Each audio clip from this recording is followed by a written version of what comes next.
So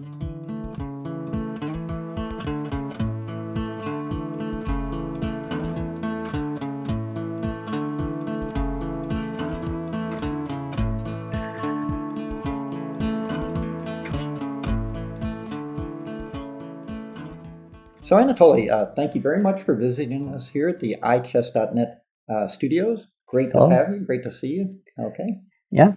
Hello. And so we were talking earlier, and you mentioned that these days you play a lot more rapid, a lot more blitz, and I totally relate to that because to spend 7 or 8 hours hard, tough game these days is a challenge. And but still, you've had some tournament successes this year. You were telling me. Yeah, I don't play so often these days because I have another duties, but from time to time I'm playing tournaments and mostly rapid or blitz. Mm-hmm. And traditionally I play a tournament of my name in France. Last week of October, this tournament takes 10 days. And that would be the Karpov Trophy tournament. Karpov Trophy, yes. Now, I did want to ask you about that. I was going to ask you later, but we talk about it now.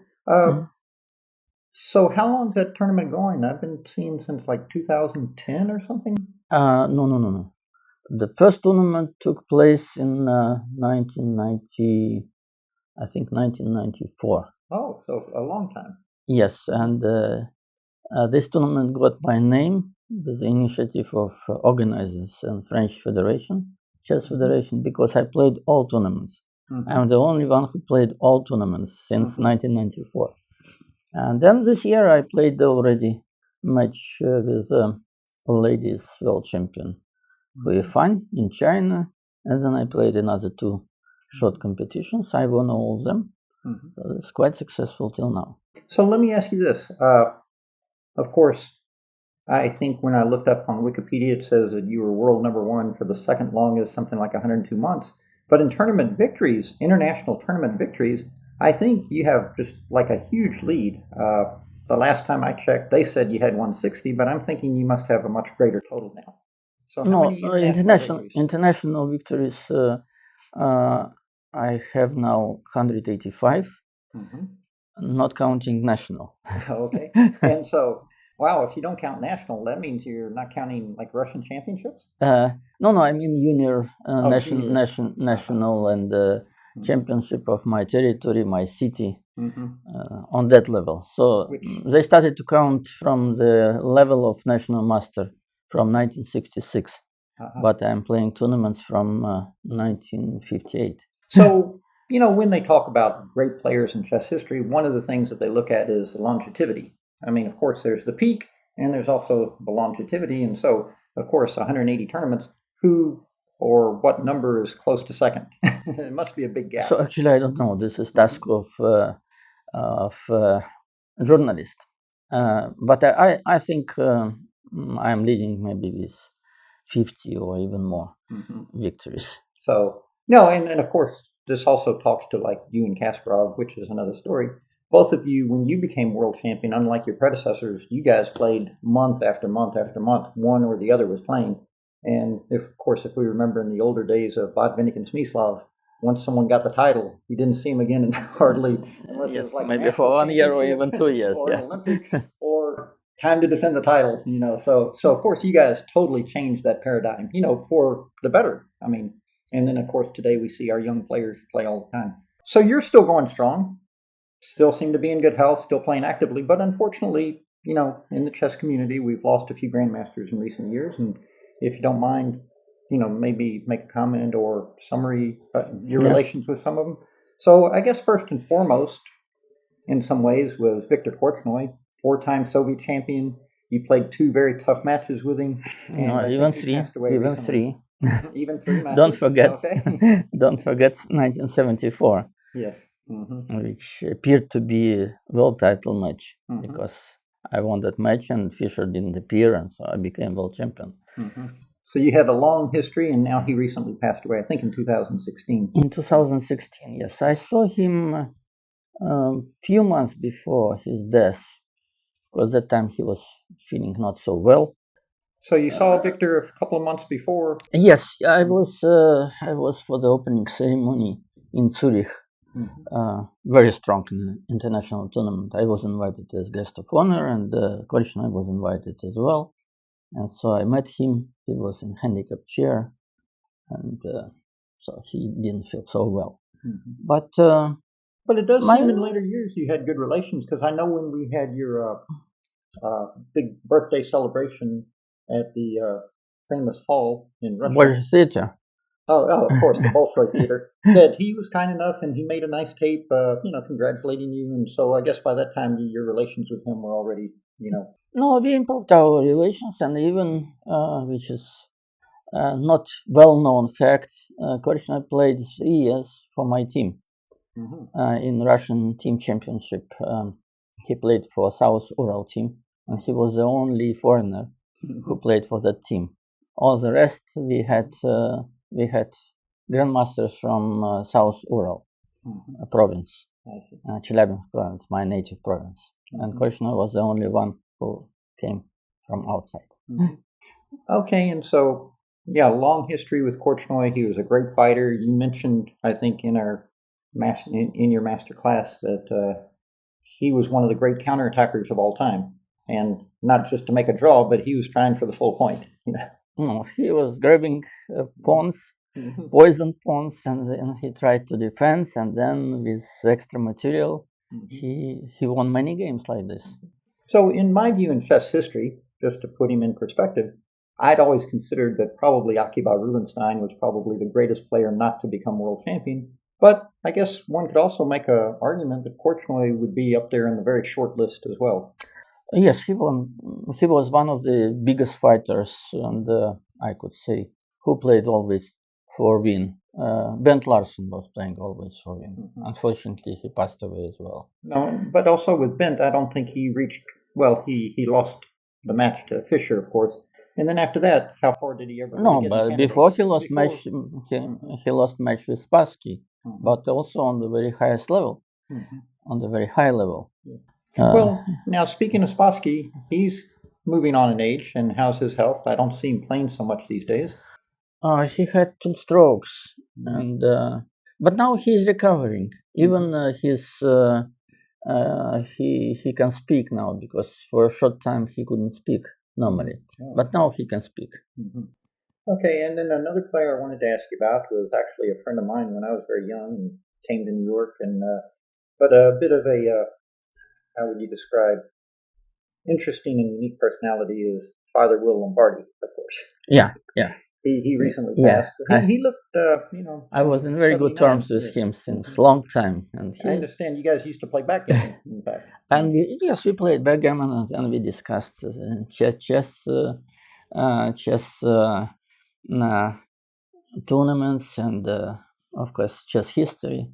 He was interesting person, not easy. No, but I always had good relations with him. No, and he was actually at heart a very kind person, and he had very good understanding of chess, I think, which is why I believe, because like domination type themes and these things, he understood these things. Not by fortune he assisted Fischer in match against Spassky. Yeah, so Fischer recognizes, as we say here in the NBA, game recognizes game. And so, and then I think one other player, of course, and another interesting, exciting character that you probably know for many, many years. Mr. Six-Time, Walter Brown, of course, passed away recently. And you had many battles with him, and he was very exciting. Yes, we met when he was living in Australia. He escaped from the United States because of Vietnamese War. And then later he came back, and so I saw him in California, in San Francisco. And then we had plans to play a match in Las Vegas. Unfortunately, it didn't happen. But so this was the problem of Soviet period. Organizers in Las Vegas and Walter, they couldn't understand that that time we didn't have open passports, and I should get permission to leave the country. And so they were calling me like, okay, after 2 weeks we can organize blitz match. But 2 weeks was absolutely impossible. And then on the third time I said, no, I must know in advance, maybe as minimum 2 months.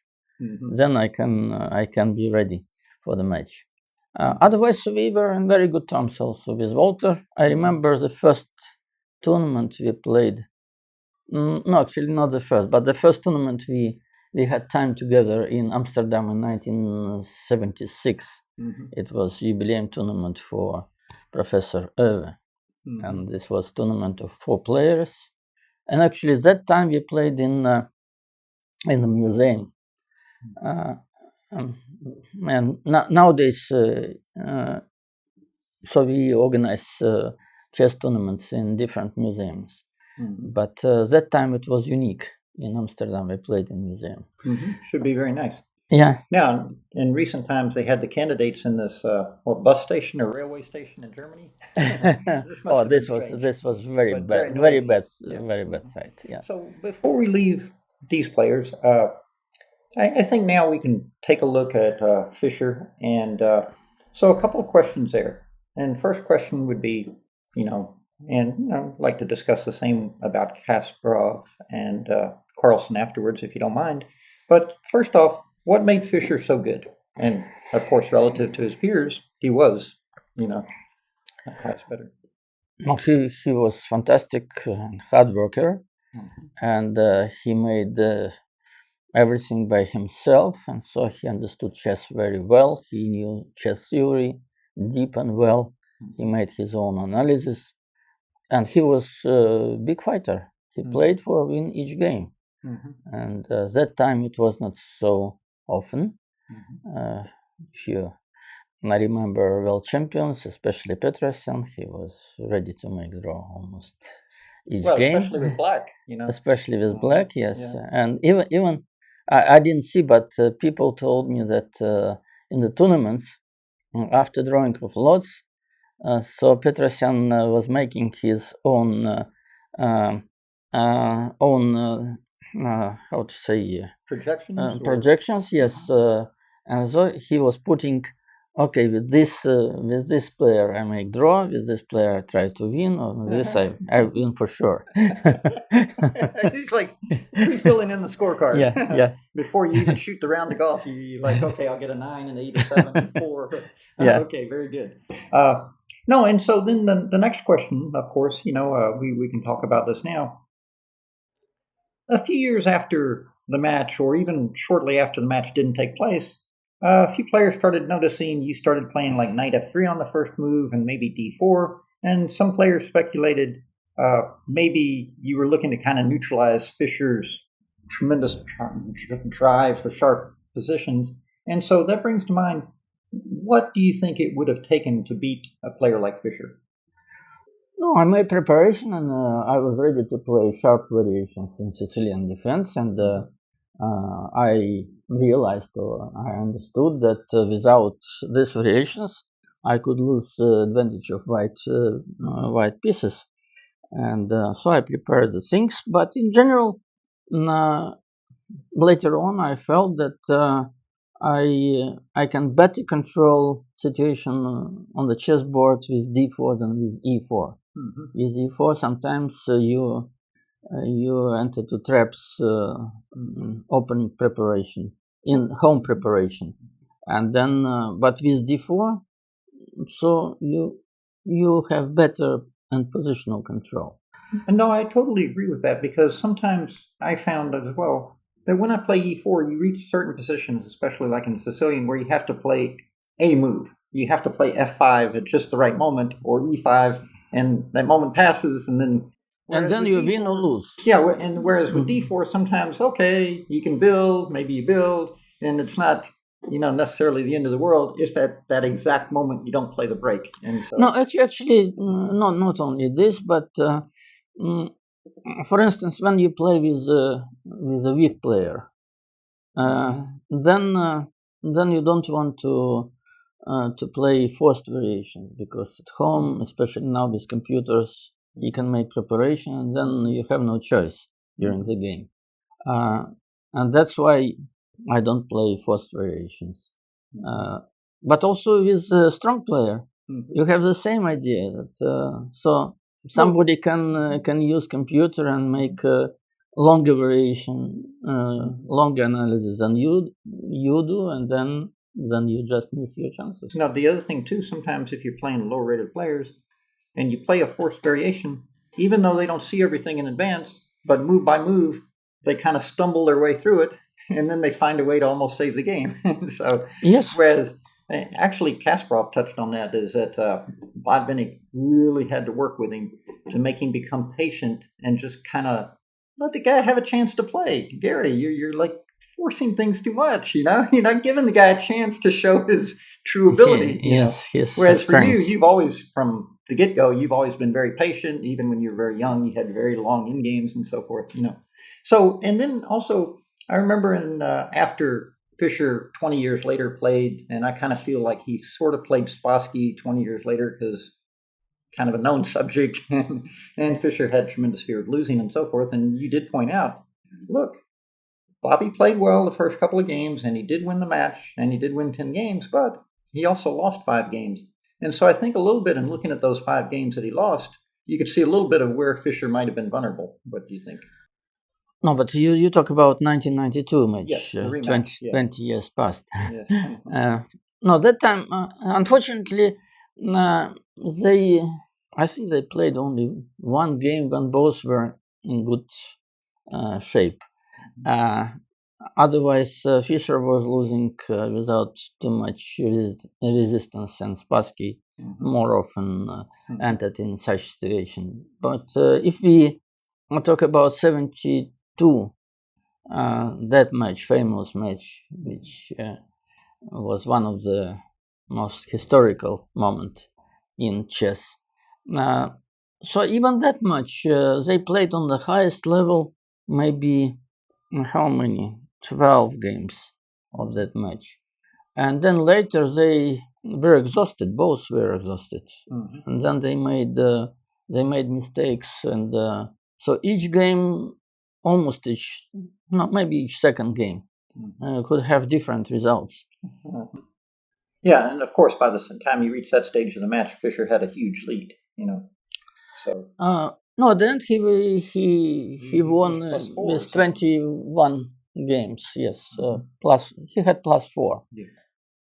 But you see, with experience what I had, even my match with, let's say, with Kamsky, I won it before the schedule, let's say. But still, it was fight in any game, and then you have big lead. But when you have fight in each game, so you can win, you can lose. But also in a match, I think we've seen this a few times. You mentioned the match with Kamsky, great example. Kind of on-the-job training, if you will, where the weaker, younger player starts to learn. And the second half of the match, Kamsky almost held his own. It was like close to even or something. I mean, you got a big lead early, and then a lot of tough games. Yes, you know. And then, of course, same with Kasparov. He is much younger, and so he's getting lessons. Right? Yeah. He had that huge 5-0 lead, and then on-the-job training, he started getting better and better and learning, you know. Yeah. And so similar type situation. Yeah, so that's one thing with a really long match, you know, is that the younger player starts to, you know. Younger player has stronger nerves, more energy. Of course, when you play long match, then a young player has advantage.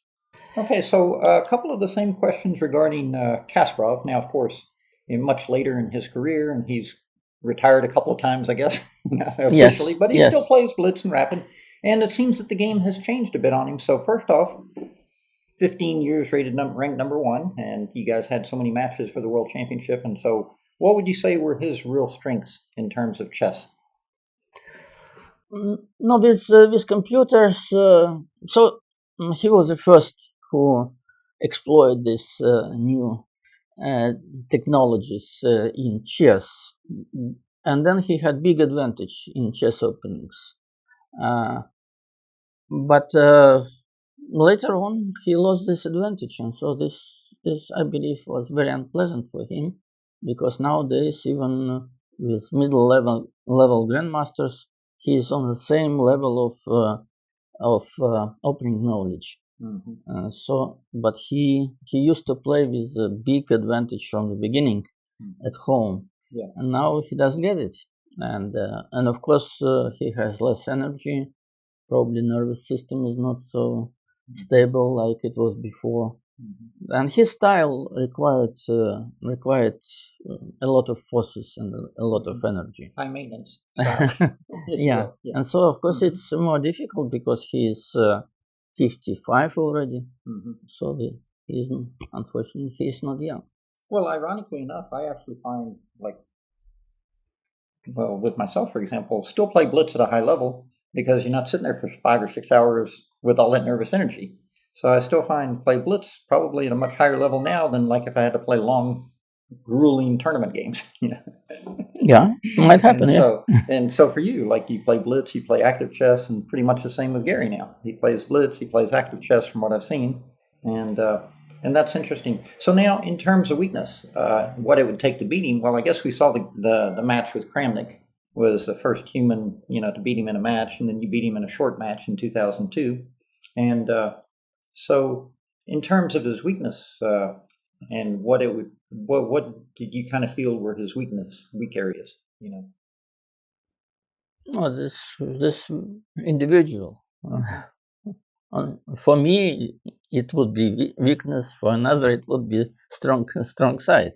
So because when you compare styles and strengths of the players, and it's always individual. And well, with Gary, I think one of his weaknesses was also his strength, tremendous confidence, and then also this is not this is more psychology or preparation. But I think I was much stronger in positional play. He was stronger than me in tactics. Maybe he could feel better initiative. He could sacrifice material to obtain initiative. And I think I was stronger in endings. And so we were absolutely different in chess style. Now, what about Magnus? Because when you live in an era, whoever's the world champion, almost always, not always, there are a few cases in chess history, like, say, for example, Erva beat Alyekin. I don't think anyone still believed that Erva was necessarily better than Alyekin, or Alyekin beat Capablanca, and some people had questions, that, he doesn't get a rematch. But by and large, when you live in an era where someone is so dominant, they seem invincible at the time. Okay. So now, to some degree, we have an era where Magnus Carlsen's been world champion for a number of years, since, I guess, 2013. Before him, Anand was... And that's a little different than like when Botvinnik was world champion. Botvinnik even wrote a chapter, First Among Equals. Well, okay, he was probably first plus. And I don't think the others were quite as equal. But nonetheless, you didn't feel that huge gap. Like when Botvinnik played, and Vince during the period where he was world champion, he wasn't like overwhelmingly dominant. Now, Magnus, on the other hand, has showed some domination, and he has managed to win the world championship matches. So what do you think it would take? Well, first off, what do you think is his strength? Well, I believe he is the strongest now, but I don't like how he played the last world title match against Karyakin, and I think he deserved to lose that match. But Karyakin didn't use chances he got at the end of the match. And then, if he continues like this, he can lose to Caruana. I think. Carlsen is stronger and he has better chances in this match. But if he doesn't take it seriously, then any result can be. Well, one thing I've noticed sometimes with these matches, 10, 12 games, a lot of times theoretical preparation, because the guy that wins a game or two, it's usually the result of some kind of novelty. For example, if you look at the Kasparov-Anand match that was played at the top of the World Trade Center, Kasparov won a couple of key games, like a Rui Lopez, Dragon Sicilian, and those kind of catapulted him to victory when he had a whole bunch of draws. And so to me, of the younger generation, Fabiano seems to have the one player, like if we look at that fantastic St. Louis result he had, that potentially has enough depth of opening preparation where it could possibly cause problems.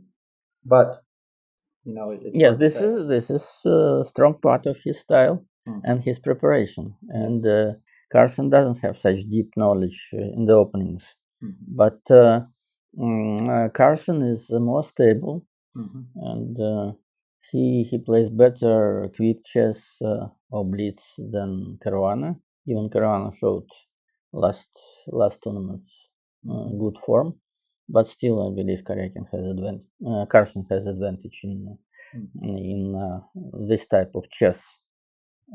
But Caruana is very serious, and he knows how to prepare. Actually, both have a connection to Soviet chess school, because Carlsen had very good, let's say, trainer and friend, Simeon Agdestein, who played many Soviet players, and he knew the system. He played in Soviet Union. And Caruana had trainers from Soviet Union always, and so he played in our tournaments, and so both know how to prepare and what is the best for preparation. Okay, with computers you have some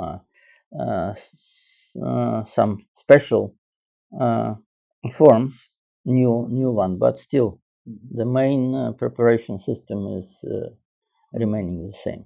No, and that also goes back to what we talked about before, a little bit about preparation today seems a bit different. In the 90s, Kasparov finds some new opening ideas, some new attacking formation, and he'd get a big plus, like 0.7, 0.8, right out of the opening after 15 or 20 moves, and then he'd carry it on to a culminating attack.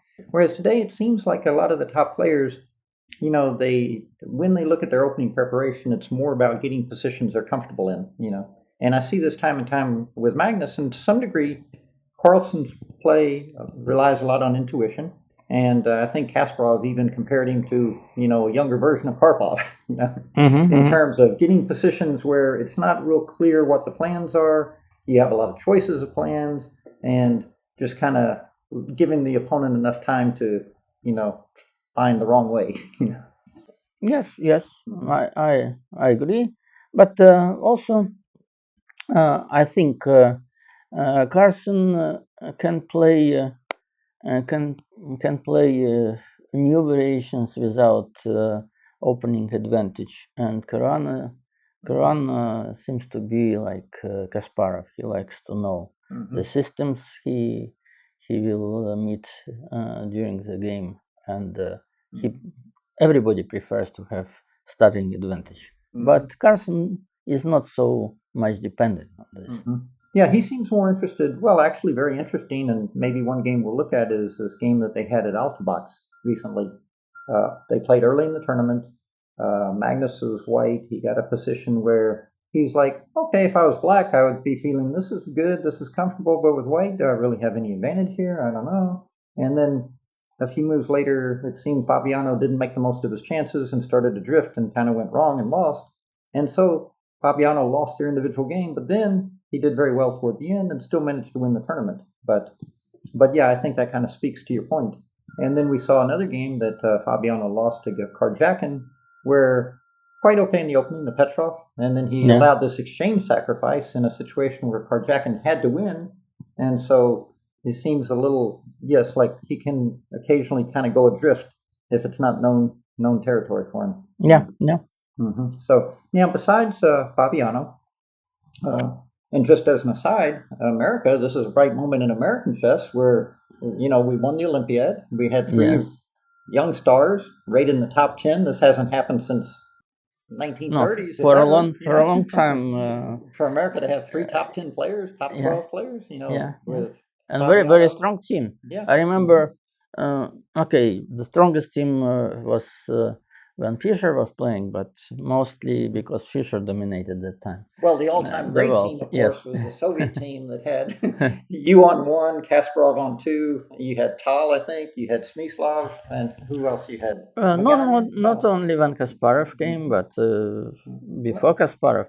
I think one of the strongest team we had in Nice Olympiad in 1974. We had 5 world champions in the team. Yeah, and then who was the odd guy out? Was like Belyavsky or Vaganian or someone? No, the sixth was Kuzmin, I think, that moment, but he was very strong. Yeah. Mm-hmm. He was one of the winners of Soviet Championship. No, but for America, this team that we had with these 3 players is pretty fantastic. And yes. Plus, they're very young, so they still have, who knows how many years. I think now United States has the strongest team in the world. Well, only because Russia got split up into 13 or 17, however many different countries, right? Yes, of course we feel it because generally we had the best players in Russian Republic in frame of Soviet Union. But still we had Tal from Latvia, Keres from Estonia, then we had Ukrainian players, strong Ukrainian players, Armenia was strong, and then now Azerbaijan is strong. Yeah. Of course, when you put together all these countries, then it will be very strong and very powerful even now. Yeah. So you mentioned Karjakin. He was very close to qualifying again, and then I have to say, as an American, he's a Russian. He wins the championship. We don't see a whole lot of him in the West. So of course, Fabiano, from a marketing perspective of chess in our country, would be great, but Karjakin nonetheless seems to be very strong, very positionally based, has good understanding of strategy, fantastic in-game play, and so it looks to me like he will be a perpetual challenger for years to come.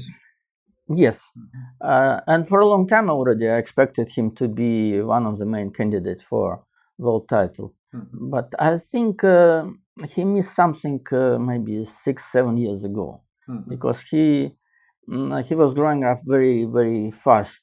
But at that moment, at the age of 18, 19, he didn't speed up. But now he seems back on track. Yes. Now he is very strong, and so he will be permanently. Now, since we don't see him so much here, in the West, but from what I read, family man, very decent, very low profile, very modest.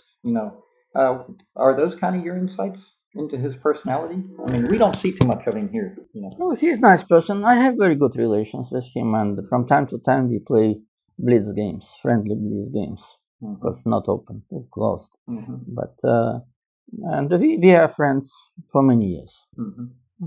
I think we got good relations since our Mexican trip, and it was like 10 years ago. Oh, but also with Karjakin, we're talking about someone. What is he? Late 20s now? He is 27 or 28. Yeah.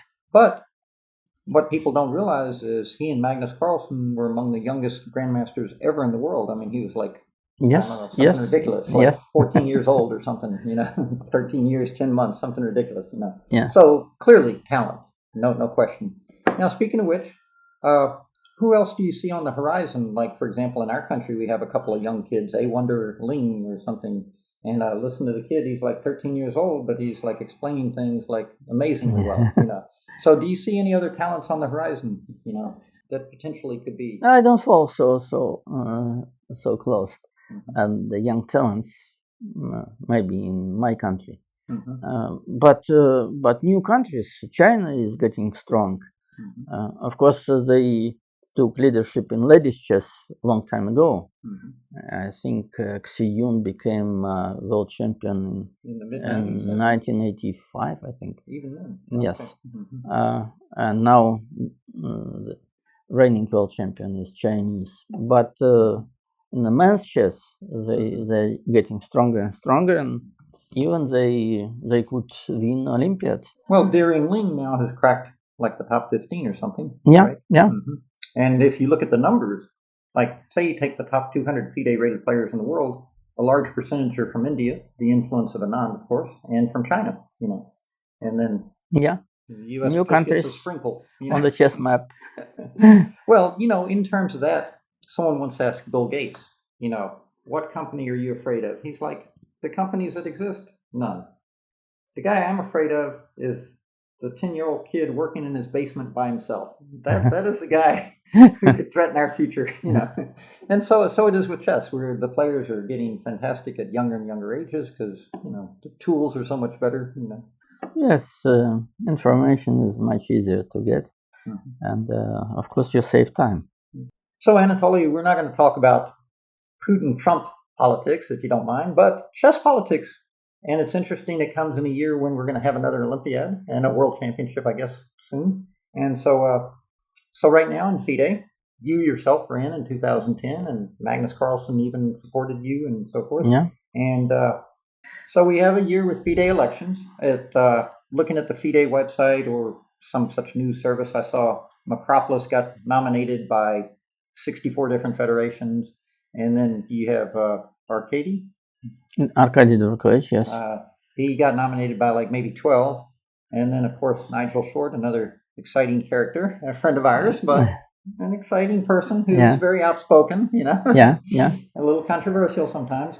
I think he had 4 federations nominate. So I guess a couple of questions. One, is Macropolis, since Ilya left, and Macropolis was kind of de facto, from what I gathered, kind of quasi-running things, is he just an extension of Ilya, or what are your thoughts there? No, nobody knows, because when a person takes a lead, then he can become different.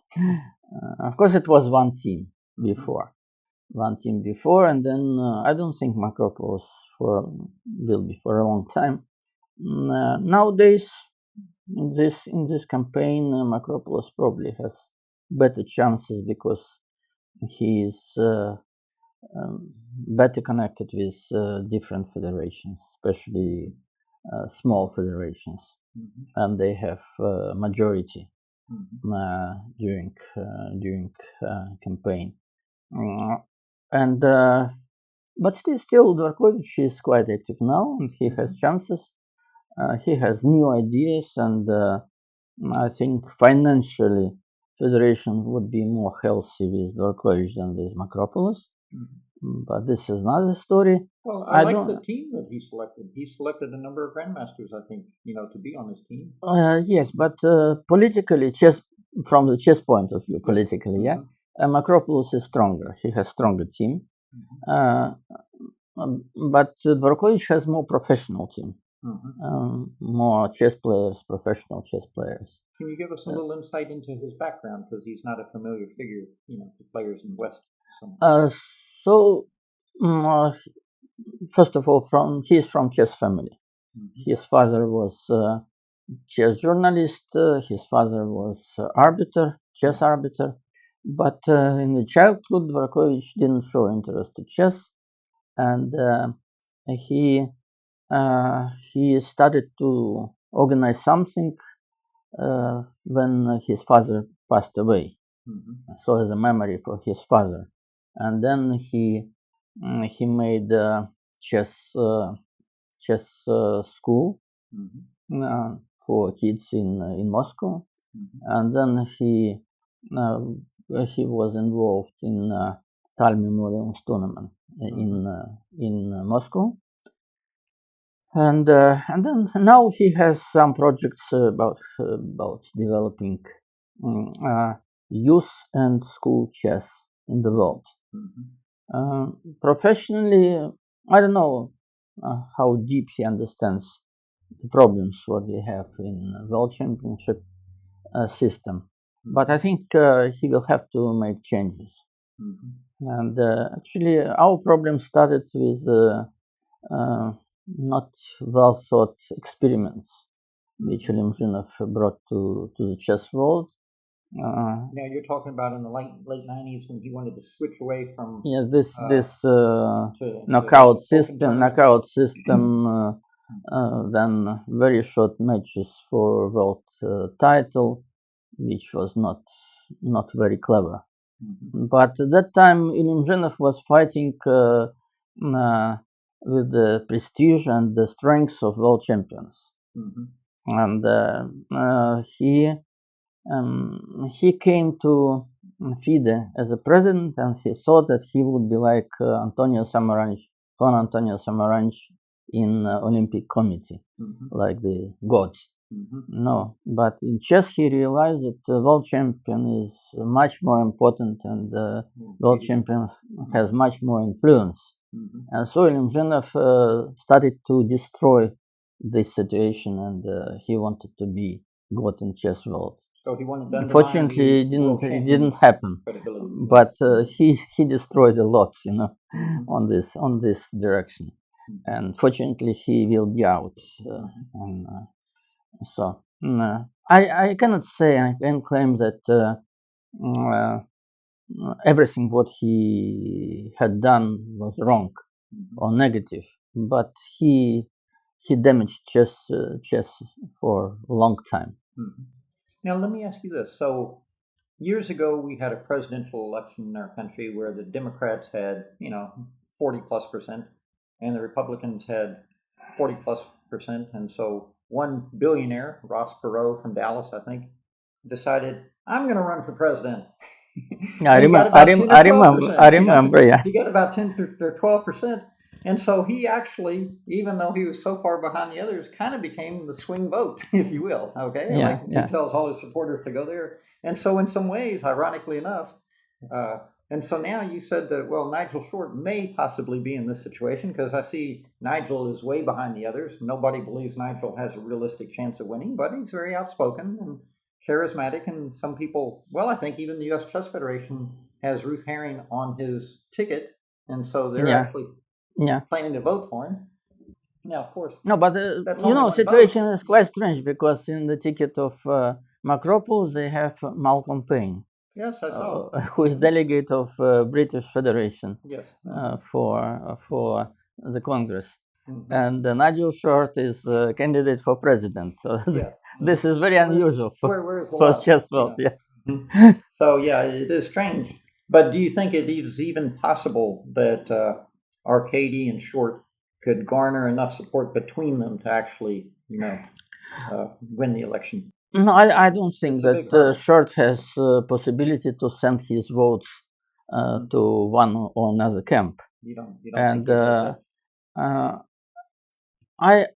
I believe that Dvorkovich has chances. I don't think anybody can win in the first round of elections. But I think Dvorkovich has chances only if the gap will be very, very short. If there is 20, narrow, yes. If Macropoulos can achieve advantage of 25-30 votes, then there's no chance. Then there are chances if all the votes of Short or big majority would join Dvorkovich. Yeah. But with small countries, yes, they don't believe if you have 25 and let's say a Short will have 35. It means just to neutralize this gap, 30 votes should go in favor of Dvorkovich and only 5 to Macropoulos. Yeah. But small countries, they still want to join the winning camp. Yes. So, and we faced that actually trying to get our chess federation to support you in 2010, as they were worried about reprisals in the event that they supported you and then you didn't win. So that was one of the challenges that we had.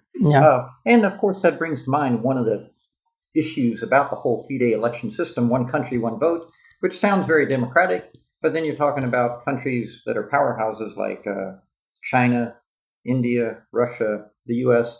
Their vote is the same as some island in the Pacific that maybe has 10 members in the federation that play chess. And so this is a bit of a maybe this is time to make something like in the United Nations Security Council. I don't talk about all projects, but let's say professional chess, world championship titles, men and ladies. So probably it should be decided by the top 10 or 12 or something. I think in federation, I think in bicycle, they decide only federations who have representatives on the certain level. If you don't have strong bicycle sportsmen, then okay. You must draw somebody and then you participate. And so probably in chess, it could be considered like this. Okay, so if you don't mind, we'll move on to politics because in a few months we will know what happened, right? Yeah. And then I would like to ask you...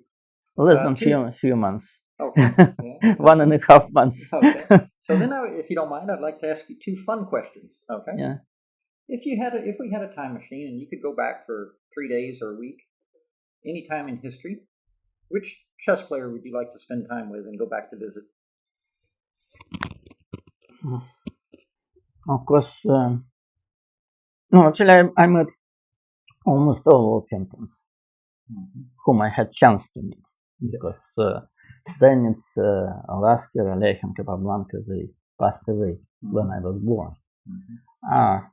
But from that group, maybe Alaska. No, but actually all four.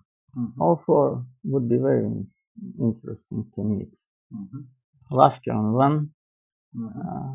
Let's see, one consideration, then another, Capablanca. And Stanitz, the first world champion. Yeah, no, very different personalities. Absolutely different, sure. Yes. But very interesting. Yes. Okay. No, actually, not only them, but Paul Morphy. No, you went even further back. Yes. And then also we talked about Andrei Philidor, who's also Philidor, famous music composer. Yes, exactly. Okay, so you didn't give us a name, but okay, I understand. Okay, so now, the same question. If you could go back in time and meet anyone, now we're not going to talk about women because I don't want to get you in trouble with your beautiful wife, Natalia, okay? But if you could meet any non-chess player and spend a few days with them, who would you like to meet? No, I don't know. I can give quick answer. but in my life, I met so many leaders and presidents. Even in the United States. Yeah. Well, you met Dustin Hoffman even. No, I met famous actors, and even I had chance to meet Salvador Dali a long time ago, almost 40 years ago. And many famous actors, and of course, I met all famous Russians or Soviets of my time. I think meeting some study composers might have been interesting, I mean, some of these guys had incredible creativity. But again, that's back to chess. Yes, back to chess. But no, actually, if we talk different areas of mankind activities, I met all Russian you call astronauts, because we call cosmonauts. I didn't meet only Yuri Gagarin, the first astronaut of the planets. But of course, I was very young when he passed away. He had plane crash accident. But all the others I met, and even with many of them, I was in friendly terms. Well, maybe with some of the American companies we have, you can go to the moon and play for the moon championship one day. Yeah. Although by and large, I think for space travel, they want very young, energetic people. So now, for the $1 million question for our iChess.net viewers. Are you ready? Okay. So, in this day and age, you've got so many tools, so many online playing sites, databases, and computers. So we want to limit it to what are the 3 most important things. Let's say you're a club player. You've played a few tournaments. You're like, say, 1,200 to 1,800, but you'd really like to get better at chess. Can you give us like 3 things that you think they should really focus and concentrate and spend their time, energy, and effort on? No, I think the best way how to make progress in chess to have good close friends with whom you can play and analyze together, like it happened in my life. So this is one of the key. Okay. You can do work yourself, but better with friends. And then second,